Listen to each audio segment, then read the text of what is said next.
નમસ્કાર દર્શક મિત્રો, પોલીસ ફોકસ ન્યૂઝ ચેનલમાં આપનું હાર્દિક સ્વાગત છે। હવે એક નજર આજના મુખ્ય સમાચાર પર।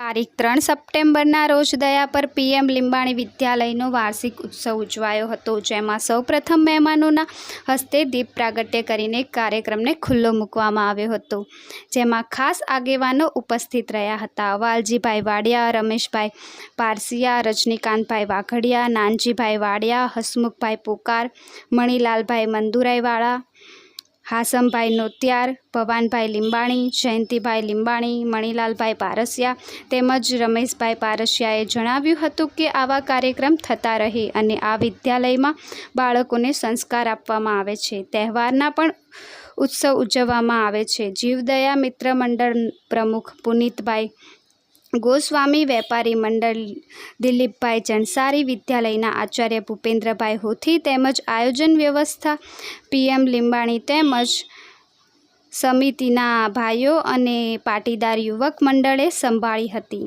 સંસોની દયાપર મિત્રો, આવા જ અવનવા સમાચાર જાણવા માટે અમારી ચેનલને લાઈક કરો, સબસ્ક્રાઇબ કરો અને બેલ આઇકોન પર પ્રેસ કરો, જેથી અમારી ન્યૂઝની બધી જ અપડેટ આપને મળતી રહે।